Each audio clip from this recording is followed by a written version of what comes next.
Hello friends, कैसे हैं आप सभी लोग। मेरा नाम है आशीष जोशी। पिछली वीडियो में हमने बात करी थी medicinal and toilet preparation act के बारे में। ठीक है, आई होप आपको वो लेक्चर समझ आया होगा।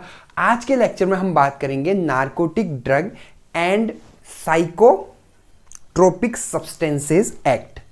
ठीक है, 1985 में ये एक्ट आया था। क्या बोला मैंने? Narcotic drug and psychotropic substance act. ठीक है, ये आया था आपका कब? 1985 में। 1985 के टाइम पे हमारा देश आज़ाद हो गया था, उसके बाद आया था ये। ठीक है, तो इसको हम जो है NDPS एक्ट भी बोलते हैं। ठीक है, शॉर्ट में। ठीक है, तो मैंने शॉर्ट में लिखा है क्योंकि इसमें बहुत सारी ऐसी स्पेलिंग्स हो सकती हैं जो मुझे नहीं आती हैं। ठीक है ना। खैर, तो अब हम बात करेंगे कि क्या ये एक्ट है। देखिए, नारकोटिक से आपको थोड़ा सा पता लग रहा है, नारकोटिक या साइकोट्रोपिक। ठीक है, मतलब कहने का मतलब है ऐसी ड्रग्स जो नशे के लिए यूज की जाती है। मतलब कोई ड्रग है आपके पास, उसमें जो सब्सटेंस मिलाया हुआ है वो नशे के लिए यूज होता है या एडिक्टिव सब्सटेंस है। ठीक है, मतलब उससे लत लगती है, एक तरह से तलब होती है उसकी बार बार। ठीक है, तो जो एडिक्शन आता है, ऐसी कुछ ड्रग्स हैं। ठीक है, कुछ सब्सटेंसेस हैं, उनसे ड्रग्स बन रही हैं। तो उनको जो है हम कैसे उसको कंट्रोल करें, कैसे उसका ज़्यादा मिसयूज़ ना हो, ये सब देखें। इसके लिए हम ये जो है एक्ट जो है लॉन्च किया गया। ठीक है, इसमें कौन कौन से ऐसे सब्सटेंस हैं जो बहुत ज़्यादा हार्मफुल रहते हैं, जिनको इसमें रखा गया है। पहला तो है कोका। ठीक है, उसके बाद है आपका हेम्प। ठीक है, उसके बाद आ गया आपका ओपियम, अफीम जिसे बोलते हैं हिंदी में, कैनाबिस, भांग जिसे बोलते हैं।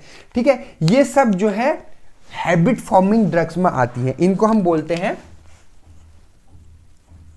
Habit forming drugs. ठीक है, या ड्रग्स तो नहीं बोलेंगे इसको, हैबिट फॉर्मिंग सब्सटेंसेस। ठीक है, तो ये जितनी भी, मतलब कोई भी ऐसी ड्रग, मान लो हमने कोई पेन किलर बनाई with the help of opium, अफीम के मदद से। ठीक है, तो उसमें अफीम यूज हो रहा है। अफीम क्या है? एक एडिक्टिव सब्सटेंस है, तो उसकी लत ना लगे।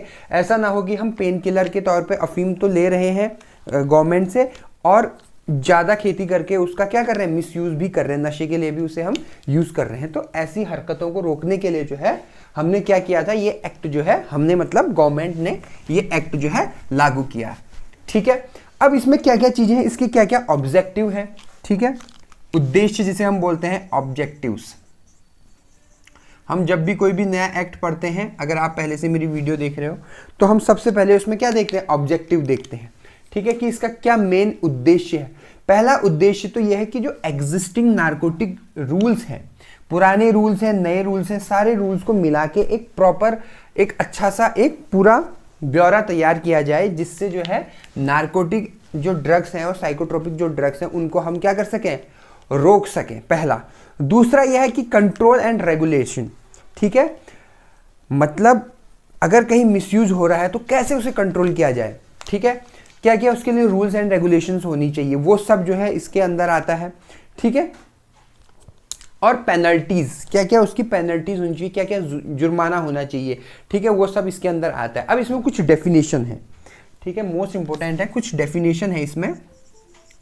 डेफिनेशन। ठीक है, अब देखिए, जो हम ये डेफिनेशन पढ़ रहे हैं, इसमें क्या क्या है कि आगे चल के जब भी हमको कोई लैंग्वेज में कोई दिक्कत ना हो, मतलब कोई वर्ड आगे आ गया तो हमें समझ आ जाए कि ये वर्ड क्या है, इसके लिए हम कुछ डेफिनेशन इसलिए पढ़ रहे हैं अभी। जैसे पहला जो ड्रग है आपका वो है कैनाबिस। पहली जो डेफिनेशन है वो है कैनाबिस। इसका जो बॉटेनिकल नेम होता है वो होता है कैनाबिस सटाइवा। ठीक है, इसको हम हेम्प भी बोलते हैं। ठीक है, और इसको हिंदी में बोलते हैं भांग। ठीक है, यह है आपकी भांग। अब इससे देखिए बहुत सारी अलग अलग चीजें बनती हैं, उसमें दो चीजें बहुत ज्यादा इंपॉर्टेंट हैं, बहुत ज्यादा इंपॉर्टेंट इन द सेंस बहुत ज्यादा यूज होती हैं। एक का नाम है चरस, चरस, और दूसरे का नाम है गांजा। चरस और गांजा दोनों में बहुत डिफरेंस है। दोनों में क्या डिफरेंस है देखिए, जो चरस होता है, जब भी भांग हम बनाते हैं ना, भांग से दो चीजें हमें मिलती हैं, ठीक है। अगर इसको कैनाबिस को अगर हम प्रोड्यूस करते हैं इससे कोई सब्सटेंस, तो एक तो इसमें रेजिन मिलता है हमको, ठीक है, दूसरा हमको मिलता है इसमें क्रूड ऑयल या क्रूड ड्रग, कुछ भी बोल दीजिए आप इसको, है ना, सॉरी क्रूड ऑयल कैसे होगा, क्रूड सब्सटेंस, मतलब प्यूरिफाइड भी हम इसे बोल सकते हैं, तो क्रूड सब्सटेंस लिख देता हूं, ठीक है। तो भाई ये जो क्रूड सब्सटेंस होता है इसको हम बोलते हैं चरस, ठीक है।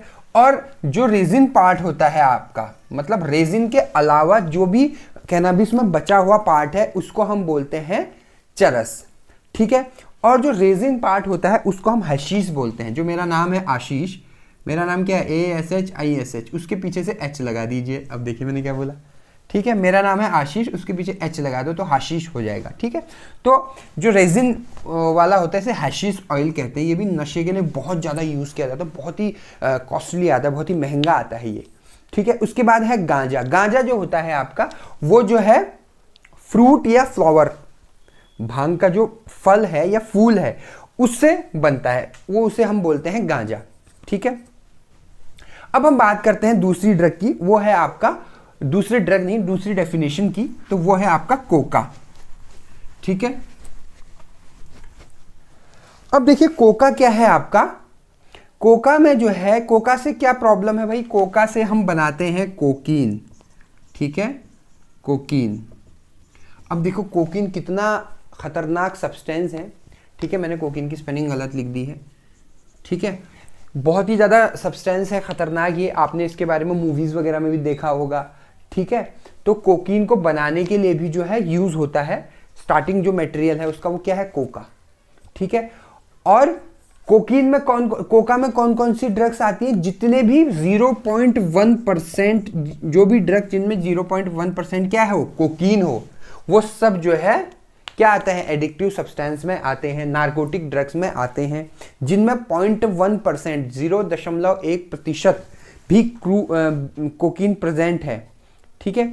उसके बाद डेफिनेशन आती है आपकी नार्कोटिक ड्रग की। देखिए नार्कोटिक ड्रग क्या है आपका, एग्जैक्ट नार्कोटिक ड्रग्स, एग्जैक्ट अगर मैं पूछूं आपसे नार्कोटिक ड्रग्स की क्या डेफिनेशन होगी, ठीक है, तो नार्कोटिक ड्रग्स में, जिसमें नार्कोटिक ड्रग का मतलब होता है उसमें क्या हो, कोका लीफ हो गई आपकी, कैनाबिस हो गई, ओपियम हो गई, ये सब कुछ जिनमें पाया जाता है उन्हें हम बोलते हैं नार्कोटिक सब्सटेंस या नार्कोटिक ड्रग्स, ठीक है। उसके बाद आ गया आपका ओपियम।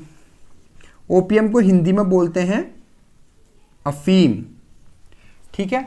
अब अफीम क्या होता है, इसका स्पीशीज होता है, जो स्पीशीज है इसका, जैसे कैनाबिस का कैनाबिस सटाइवा था, इसका होता है पेपेवर सोमिनिफेरम, ठीक है। तो पेपेवर सोमिनिफेरम के जितने भी फैमिली मेंबर, मतलब जितने भी उससे रिलेटेड, उस बॉटनिकल नेम से रिलेटेड जो भी सब्सटेंस बनते हैं आपके, वो सब अफीम में आ गया, ओपियम में आ गया। उसके अलावा भी पेपेवर की जितनी भी स्पीशीज है, ठीक है, वो सब जो है आपका किस में आ गई है, ओपियम के अंदर आ गई हैं और नार्कोटिक सब्सटेंस कहलाती है, ठीक है। तो ये जो होगी कुछ डेफिनेशंस हो गई, ठीक है। वैसे तो इसमें बहुत सारी डेफिनेशन है, लेकिन मैं कुछ मेजर डेफिनेशन को लेके चल रहा हूं। उसके बाद हम बात करेंगे ऑथोरिटी एंड ऑफिसर्स की, ठीक है, हम बात करेंगे ऑथोरिटी एंड ऑफिसर की। देखिए एक चीज यहां पर समझने वाली क्या है दोस्तों, कि जो भी नारकोटिक ड्रग को रोकने के लिए एक्ट बना है, उस एक्ट को लागू करने के लिए हमें कोई ऑफिसर्स तो चाहिए। हम आम आदमी तो उसको लागू करेगा नहीं, तो गवर्नमेंट भी डायरेक्ट लागू नहीं करेगी, तो गवर्नमेंट कुछ लोगों को अपॉइंट करती है, ठीक है। और वो लोगों का, उन लोगों का काम होता है कि भैया आपने देखना है कुछ जो है घोटालेबाजी ना हो इसमें, ठीक है। तो जो अथॉरिटी होती है आपकी एंड ऑफिसर्स, ठीक है। सबसे पहले इसमें हेडिंग आएगी मेजर्स बाय सेंट्रल गवर्नमेंट, केंद्र सरकार। देखिए गवर्नमेंट के दो पहलू होते हैं, एक होता है स्टेट गवर्नमेंट, एक होता है सेंट्रल गवर्नमेंट, केंद्र सरकार और राज्य सरकार, ठीक है। अब केंद्र सरकार क्या करती है, देखो केंद्र सरकार ने क्या कर रखा है, एक नारकोटिक कमिश्नर मतलब एक नारकोटिक कमीशन बनाई हुई है, उसमें कुछ लोग हैं, वो लोग क्या करते हैं, अब वो कैसे कौन लोग होते हैं, क्या क्या होते हैं, वो सब जो है ब्यौरा दिया हुआ है, ठीक है, नीचे नोट्स है, नोट्स में आपको सब मिल जाएगा, ठीक है। तो वो क्या करते हैं, देखते हैं भाई कहीं पर कुछ घोटालेबाजी तो नहीं हो रही है, और ऐसे ही कुछ ऑफिसर अपॉइंट करती है स्टेट गवर्नमेंट। तो दोनों लोग क्या करते हैं, अपने अपने स्तर पे इसका काम करते हैं, ठीक है। उसको हम क्या बोलते हैं, सेंट्रल गवर्नमेंट भी करती है और स्टेट गवर्नमेंट भी, दोनों जो है आपका एक कमीशन बनाती है, ठीक है, जो इन चीज़ों पे नज़र रखती है। किन चीज़ों पे, इस एक्ट में जितने भी रूल्स एंड रेगुलेशन है वो प्रॉपर फॉलो हो रहे हैं या नहीं हो रहे हैं, उसके बारे में, ठीक है। अब इसमें क्या है, एक आपके पास है narcotic drug and psychotropic substance consultative committee, ये बनती है आपकी, ठीक है। इस कमेटी के अंदर जो है आपका कितने मेंबर होते हैं total, not more than 20 members होते हैं इसके अंदर, ठीक है। और इसमें एक चेयरमैन होता है, इसका मेन एक क्या होता है, चेयरमैन होता है, और बाकी 19 लोग इसके अंदर मैक्सिमम और होते हैं, कम भी हो सकते हैं लेकिन 20 से ज़्यादा नहीं होने चाहिए, ठीक है। और ये कौन करती है, आपकी सेंट्रल गवर्नमेंट, केंद्र सरकार इसे अपॉइंट करती है, ठीक है। उसके बाद ये क्या करती है, फंड भी बनाती है गवर्नमेंट, ठीक है, जिसका नाम है national fund for control of drug abuse, ठीक है। ड्रग एब्यूज को कंट्रोल करने के लिए जो फंड दिया जाता है, ठीक है। अब इसके अंदर क्या क्या आता है, ये फंड से क्या क्या हो सकता है, पहला इसमें है देखो, controlling the abuse of narcotic drugs पहला हो गया, प्रिवेंटिंग ड्रग एब्यूज हो गया आपका, ठीक है, educating the public against drug abuse, ठीक है, पब्लिक को एजुकेट करना इसके बारे में, ठीक है। तो ये सब काम जो है इस फंड के थ्रू होता है, ठीक है। तो देखो गवर्नमेंट तो कर रही है, देखो गवर्नमेंट अपना सारा काम कर रही है, इसमें सेंट्रल गवर्नमेंट जो है एक गवर्निंग बॉडी भी बनाती है, एक दूसरी कमेटी बनाती है जो इस फंड को का देखरेख करता है, ठीक है। इसके अंदर कितने लोग होते हैं, इसके अंदर भी एक चेयरमैन होता है और 6 लोगों की एक मैक्सिमम 6 लोगों की एक टीम होती है इसमें, मतलब एक चेयरमैन को मिला के 6 लोग हो गए, तो एक चेयरमैन और 5 लोग और हैं, ठीक है। तो वो भी इस फंड पे निगरानी रखते हैं कि इसका मिसयूज तो नहीं हो रहा है, ठीक है। ये है आपका। अब देखिए कुछ चीजें हैं जो बैन है, प्रोहिबिटेड। अब देखिए मैंने क्या बोल दिया, प्रोहिबिटेड मतलब प्रोहिबिशन,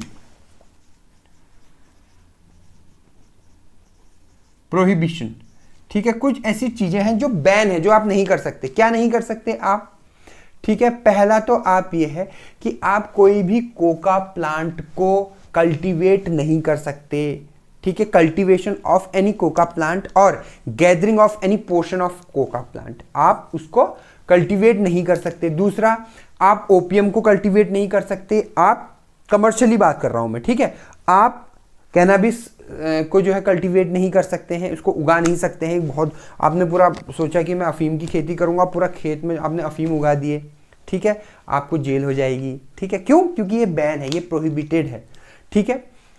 और अच्छा, किसी किसी केस में जो है गवर्नमेंट जो है इस पे आपको छूट दे देती है। इसमें आपको प्रॉपर गवर्नमेंट को बताना होता है। मान लो आप कोई रिसर्च कर रहे हो, या आप कोई नई ड्रग बना रहे हो, या आप जो है गवर्नमेंट के ही अंडर काम कर रहे हो, या बहुत सारी चीज़ें हैं, ठीक है।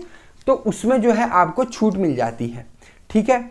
अब उसमें जो है एक तो सेंट्रल गवर्नमेंट के लेवल पे छूट होती है और एक स्टेट गवर्नमेंट के लेवल पे छूट होती है। दोनों सेम ही करते हैं कि आप अगर वो थोड़ा सा आपको मतलब अगर आप लिखित में उनको दें, ठीक है, प्रॉपर फॉर्म वगैरह होता है उसका, उसको फिल करके दें, बताएं उनको भाई हम इतने ही एरिया में जो है, मतलब वो भी बताते हैं आपको कि ऐसा नहीं कि हाँ चलो उगा लो, नहीं, वो बताते हैं कि इतने स्क्वायर फीट में आप इतनी की खेती करोगे, इतना उसमें ये रहना चाहिए, पूरा उसका मेजरमेंट होता है, ठीक है।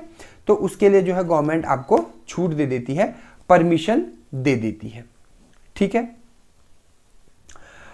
लेकिन कुछ जैसे ओपीएम में क्या होता है कि गवर्नमेंट कभी कभी खुद भी जो है अफीम उगाती है, मतलब गवर्नमेंट खुद तो उगाएगी नहीं, तो गवर्नमेंट बंदे अपॉइंट करती है, लोग अपॉइंट करती है, जो जैसे ओपीएम बहुत ज़्यादा यूज़ होता है, जैसे पेन किलर वगैरह में यूज़ होता है, बहुत ड्रग्स में यूज़ होता है ओपीएम, ठीक है ना।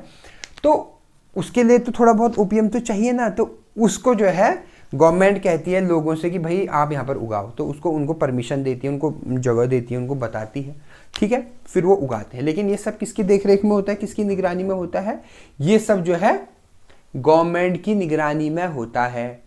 ठीक है, अब इसमें क्या है, जो ओपीएम की मैन्युफैक्चरिंग होती है, अगर मैन्युफैक्चरिंग की बात करें, बनाने की बात करें, तो इंडिया में सिर्फ 2 जगहों पे इसकी मैन्युफैक्चरिंग होती है। एक होती है गाजीपुर में और दूसरी होती है नीमूच में। ठीक है, गाजीपुर और नीमूच। ठीक है, इन 2 जगहों पे जो है आपका क्या होता है, ओपीएम की मैन्युफैक्चरिंग होती है। ठीक है, ओपीएम। ठीक है, बहुत इंपॉर्टेंट टॉपिक है, बहुत इंपॉर्टेंट क्वेश्चन है ये जीपैट पॉइंट ऑफ व्यू से। ठीक है, और सेल भी जो होती है वो गाजीपुर में होती है। ठीक है, अगर आपने सेल करनी है इसकी। ठीक है, मतलब ये सब कुछ किसकी देख रेख में होगा, किसकी निगरानी में होगा, गवर्नमेंट की निगरानी में होगा। ठीक है, और एक्सपोर्ट भी कौन करेगा इसको, आप एक्सपोर्ट नहीं कर सकते, ओपीएम को एक्सपोर्ट नहीं कर सकते आप, कैनबिस को एक्सपोर्ट नहीं कर सकते। ये एक्सपोर्ट कौन करेगा, ये गवर्नमेंट, सेंट्रल गवर्नमेंट, वो भी केंद्र सरकार ही इसको एक्सपोर्ट कर सकती है। ठीक है, अगर आपको बनाने के लिए दिया भी है, मैन्युफैक्चरिंग करने के लिए, तो आप ऐसा नहीं कि मैन्युफैक्चरिंग करिए और बढ़िया से उसको एक्सपोर्ट कर दिया, नहीं। मैन्युफैक्चरिंग करोगे, सरकार को इत्तला करोगे, उनको बताओगे कि भाई ये प्रॉपर हो गया है, कल्टिवेट हो गया है। उसके बाद गवर्नमेंट जो है उसको क्या करेगी, आपका सेंट्रल गवर्नमेंट जो है उसको एक्सपोर्ट करेगी। ठीक है, और अगर आप इन बातों को नहीं मानते हो तो इसमें ऑफेंसेस एंड पेनल्टीज हैं। अब मैं एक एक पेनल्टी बता नहीं रहा हूँ क्योंकि बहुत लंबी लंबी पेनल्टीज हैं, तो मैंने नीचे नोट्स आपको डिस्क्रिप्शन बॉक्स में दे रखे हैं। बहुत मेरे सब्सक्राइबर मुझसे पूछते हैं भाई नोट्स क्या है, नोट्स नीचे हैं डिस्क्रिप्शन बॉक्स में, देखो, फ्री ऑफ कॉस्ट अवेलेबल है। ठीक है, तो ये थी मेरी आज की वीडियो, और आपको थोड़ा सा ये बोर लग रहा होगा क्योंकि ये है ही थोड़ा इस टाइप का है, इसमें ज़्यादा लिखना नहीं है, ज़्यादा कंसेप्ट नहीं है, इसलिए मैं कहानी जैसी आपको सुना रहा हूँ। ठीक है, अगर आपको मेरी वीडियो अच्छी लगी तो मेरे चैनल को सब्सक्राइब कीजिएगा, बेल आइकन पे क्लिक कीजिएगा। आपने मुझे इतना वक्त दिया उसके लिए बहुत बहुत शुक्रिया। Thank you so much.